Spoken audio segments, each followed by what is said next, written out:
Donc la première méthode consiste à dire que si un point M de coordonnées xy appartient à la droite D qui passe par A et de vecteur directeur U, eh bien ça signifie que le vecteur AM et le vecteur U sont nécessairement collinéaires.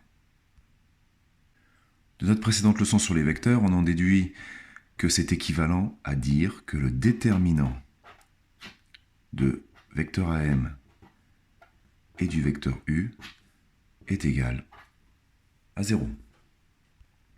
On va donc chercher les coordonnées du vecteur AM, on connaît celles du vecteur U, et on va traduire que ce déterminant est égal à 0, et c'est ce qui va nous donner en fait l'équation cartésienne de la droite D.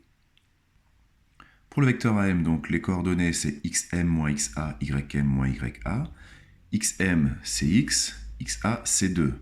Donc il faut qu'on fasse ici x moins 2, c'est-à-dire x plus 2.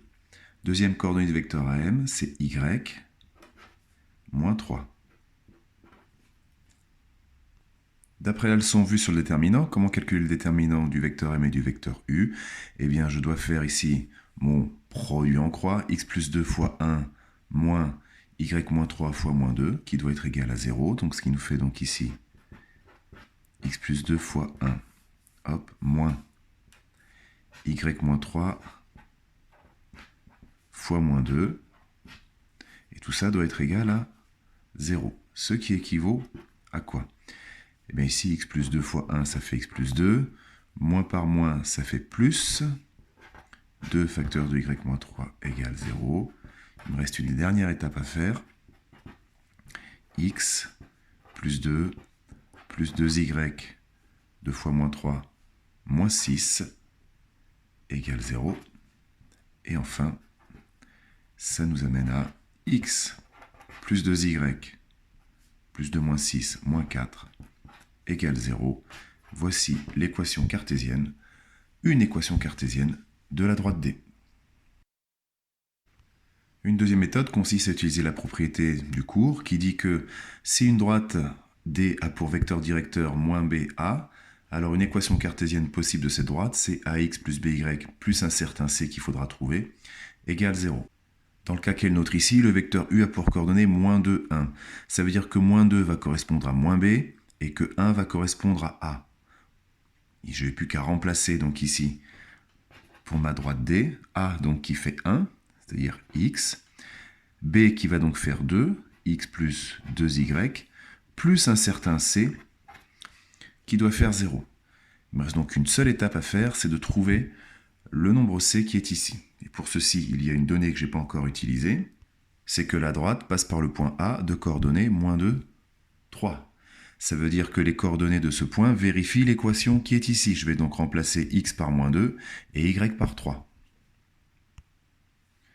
Ça nous donne moins 2 plus 2 fois 3 plus le c que je cherche qui doit être égal à 0. Moins 2 plus 6 plus c qui est égal à 0. Moins 2 plus 6, ça fait 4. 4 plus c qui fait 0. Et ça nous amène à c égale moins 4.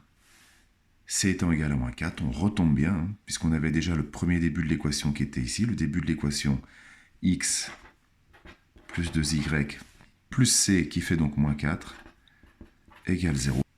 On est content, on retombe sur l'équation qu'on a trouvée dans la méthode 1.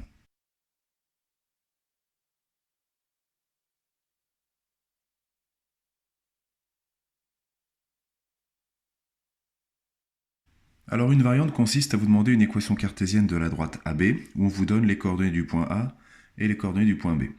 Comment s'en sortir dans ce cas-là? On va se ramener au cas précédent, celui de la méthode 1 et de la méthode 2, tout simplement en faisant quoi? En disant que la droite AB, c'est la droite qui passe par A et qui a pour vecteur directeur le vecteur AB. Ici, le vecteur AB a pour coordonnées 2, 2. Donc il suffit de trouver l'équation cartésienne de la droite qui passe par A et qui a pour vecteur directeur le vecteur de coordonnées 2, 2. Chose qu'on a déjà faite dans les méthodes 1 et 2. Voilà, c'est la fin de cette petite vidéo qui vous explique comment déterminer une équation cartésienne d'une droite à partir d'un point et d'un vecteur directeur.